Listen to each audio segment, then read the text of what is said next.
پروپولس ایک ایسی دوا ہے جو ہومیوپیتھی میں استعمال نہیں ہوتی، لیکن اینٹی بایوٹکس میں بھی شمار نہیں ہو سکتی، کیونکہ اس کا کوئی اس قسم کا مادہ نہیں اس میں پایا جاتا جو اینٹی بایوٹک مزاج رکھتا ہو اور جگر وغیرہ کو خراب کرے۔ یہ اصل میں اس طرح دریافت ہوا پروپولس کہ فرانس میں ایک تحقیق ہو رہی تھی کہ انسیکٹس جو مختلف ہیں ان کے ساتھ کس قسم کے بیکٹیریا چمٹے ہوتے ہیں، اور ہر انسیکٹ کے اوپر تحقیق ہوئی۔ ہر پہ تو نہیں ہو سکتی تھی، لیکن بہت بڑی تعداد میں انسیکٹس پہ تحقیق ہوئی کہ ان کے پاؤں یا جسم کے ساتھ، جیسا مکھی کے ساتھ بعض جراثیم ہوتے ہیں، عمومی عام جراثیم ہیں یا ہر انسیکٹ کی کوئی خصوصیت بھی ہے، کسی کو کوئی جرثومہ لگا ہوگا، کسی اور کو کوئی اور لگا ہوگا، اس موضوع پر تحقیق تھی۔ تو جب شہد کی مکھی کی باری آئی تو حیران رہ گئے کہ اس میں کوئی جراثیم نہیں تھی کسی قسم کے، کلیتاً شفاف، صاف، پاک ستھری۔ تو اس پر پھر یہی موضوع بن گیا تحقیق کا ایک سائنٹسٹ کا۔ انہوں نے جب تحقیق کی تو ایک اور بات یہ پتہ چلی کہ شہد کے چھتے کے ارد گرد شہد کی مکھی کوئی چیز لگاتی ہے، اور ہر دفعہ جب چھتے سے باہر نکلتی ہے یا اندر داخل ہوتی ہے تو اس پر پاؤں رکھ کر ٹکا کر پھر اڑتی ہے۔ یہ مجھے نہیں علم کہ جو حملہ کے وقت جو جاتے ہیں ان کے حملہ آور وہ بھی اس طرح کرتے ہیں کہ نہیں، مگر عام جو شہد بنانے والی ہیں ان کی بات ہو رہی ہے۔ حملہ آور مکھیاں اور چیزیں ہیں، لیکن شہد بنانے والی مکھی لازماً اپنی دہلیز پر قدم رکھ کر پھر اڑتی ہے، یا واپسی پر دہلیز میں قدم رکھ کر پھر اندر آتی ہے۔ تو دہلیز پہ جو دوائی لگی ہوتی ہے اس پر جو تحقیق ہوئی تو یہ معلوم ہوا کہ بعض درختوں کے اندر سے ایک قسم کا مادہ نکلتا ہے جسے پروپولس کہا جاتا ہے، یہ وہی چیز ہے، اور اس میں حیرت انگیز طور پر جراثیم کش اثرات پائے جاتے ہیں، اور شہد کی مکھی اسی کو استعمال کرتی ہے اپنے آپ کو پاک صاف رکھنے کے لیے۔ اب یہ بھی حیرت انگیز ہے کہ کوئی ایوولوشن کا فلسفہ اس کا حل پیش نہیں کر سکتا کہ کس ایوولوشنری پروسیس سے شہد کی مکھی نے یہ شفا کا مادہ معلوم کیا اور پھر یہ عادت بنائی اور اس کے سیلوں میں داخل ہو گئی بات، سوائے اس کے کہ قرآن کریم نے جس طرح فرمایا کہ اللہ تعالیٰ نے حکم دیا تھا کہ تم نے شفا والی چیز پیدا کرنی ہے، تو اس حکم کے تمام لوازمات بھی خود عطا کیے ہیں۔ بہت زبردست تحقیق ہے، اور احمدیوں کو دہریوں سے گفتگو میں یہ بہت کام آ سکتی ہے چیز، کیونکہ اس کی کوئی جسٹیفیکیشن کسی اور سائنسی نظریے سے نہیں مل سکتی۔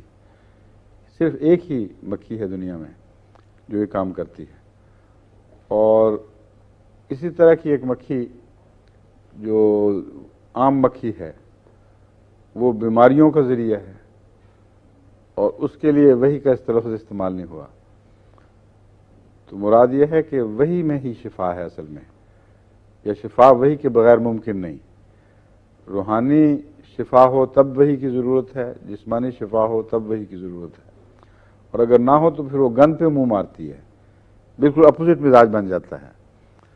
تو اسپرچول لوگوں اور میٹیریلسٹک لوگوں کے درمیان جو نمایاں تضاد ہے اور مشرق و مغرب کا بودھ ہے، یہ ان دو مکھیوں سے ظاہر ہوتا ہے۔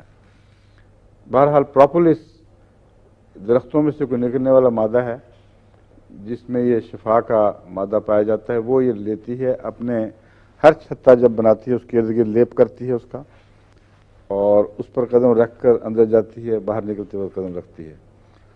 تو اس لیے اس کے پیدا کردہ مادے میں اللہ تعالیٰ کی طرف سے حفاظتی انتظامات پہلے سے کیے گئے ہیں۔ دوسری بات یہ ہے کہ شہد میں رس جو چوستی ہے صرف وہ رس نہیں ہے، بلکہ اس کے لعاب کا ایک حصہ ہے جو اس میں شامل ہوتا ہے، اور اس میں کوئی ایسی خاص بات ہے جو عام رس میں شفا کا مادہ بڑھا دیتی ہے یا اس اس کی پریزرویشن میں کام آتی ہے. وہ چیز معلوم نہیں 100% کیا ہے، کیونکہ بہت ہی لطیف مادے ہیں ان کے اندر. ان چیزوں میں ہوتا یہ ہے کہ ہر جو یہ کچرا چوستی ہے اس کو زبان پر لے کر بار بار زبان باہر نکالتی ہے، اور لعاب کے ساتھ تو رس مل کر جب وہ سوکھتا ہے تو ایک قطرے کا جو ذرہ باقی بچ جاتا ہے وہ شہد کے لیے استعمال کرتی ہے. تو آپ ایک چمچہ جو شہد کا بڑی بے تکلفی سے استعمال کر جاتے ہیں، اس چمچے میں ہزارہ مکھیوں نے پتہ نہیں کتنی دفعہ زبانیں باہر نکالی ہوں گی، اور سارا دن یہ محنت کرتی ہے، بار بار پھیر لگاتی ہے شہد کے، پھر واپس آ کر اس طرح آخری صورت میں جب وہ بن جاتا ہے مواد، پھر اس کو وہ شہد بنتا ہے. ہاں میں بتانے لگا آپ کو. پروپولس کے متعلق حضرت خلیفۃ المسیح ثالث سید اللہ بن نصیر العزیز سے رحمہ اللہ تعالیٰ سے مجھے پہلی دفعہ علم ہوا تھا. آپ کو شہد پہ تحقیق کا بڑا شوق تھا. آپ جب ڈنمارک گئے تو وہاں ایک دوست تھے جن کو پروپولس کا جنون تھا. انہوں نے بہت بڑا ایک فارم بنایا تھا، وہاں سے وہ پروپولس اکٹھے کرتے تھے، اور انہوں نے پروپولس سے نظام شفا پر ایک مضمون بھی تیار کیا، اور اس کی باقاعدہ کانفرنس ہوا کرتی تھی. دنیا سے مختلف لوگوں سے لوگ اس میں شامل ہوتے تھے. وہ ربا بھی تشریف لائے تھے، اور ان کی دعوت ہمارے ہاں ہوئی تھی، کیونکہ پتہ نہیں کہ شاید مجھے سمجھانے کے لیے خلیفۃ المسیح ثالث نے صرف ایک دفعہ زندگی میں کیا کہ مجھے کہا کہ تمہارے گھر دعوت کرنی ہے. وہ انہی کی دعوت تھی، اور یہ اور ان کے ایک دوست اور ہم 3 ہی تھے، بس 4. ان کے ساتھ ایک دوست تھے، اور مسیح ثالث میں اس پر جو باتیں ہوئی ہیں کھانے کی میز پر، اس سے مجھے اندازہ ہوا کہ کیا چیز ہے. اس نے بہت سے کیپسول بھی اس کے بنائے ہوئے تھے، اور بھی کئی ذرائع سے اس کو استعمال کرنے کے لیے کئی اس نے نسخے بنائے ہوئے تھے، مختلف ذرائع اور مختلف نسخے. ان میں سے ایک چیز کا تو میں نے تجربہ خود کیا. عام نزلہ زکام میں، اور جس طرح انہوں نے کہا نا ہے فیور میں، یہ اچھی مفید ہے،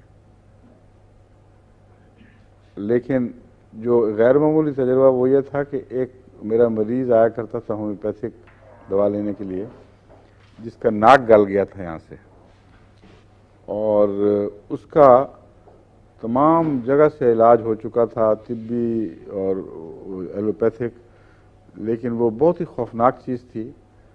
وہ ناک گلا ہوا بہت ہی بیہودہ لگتا ہے، ناک کی چوٹی، اور اوپر سے گلابی سا کچا رنگ، اور پھر اندر تک گلتا جا رہا تھا. تو مجھے ان دنوں میں یہی واقعہ ہوا تھا. مجھے پروپولس کا پتہ چلا، تو میں نے پروپولس کی اس کو شروع کروائی، ایک کیپسول 2-3 دفعہ دن میں، اور ہفتہ یا 10 دن لگے ہوں گے. اس کا ناک بالکل صاف ہو گیا، کوئی نشان باقی نہیں رہا. تو شہد میں بھی جو مادہ پایا جاتا ہے اس کا پروپولس سے بھی شاید کچھ تعلق ہو، کیونکہ جب وہ اکٹھا کرتی ہے، چوستی ہے، تو کچھ نہ کچھ ممکن ہے اس میں بھی ملتا ہو، شاید میں بھی. مگر یہ تو میں نے دیکھا نا کہ زخم لگانے سے نہیں، صرف کھانے سے بالکل صاف ہو گیا تھا. اور بھی کئی مریضوں میں جہاں گہرے کرونک زخم ہوں، پروپولس کا استعمال میں نے کر کے دیکھا ہے، مفید ہے.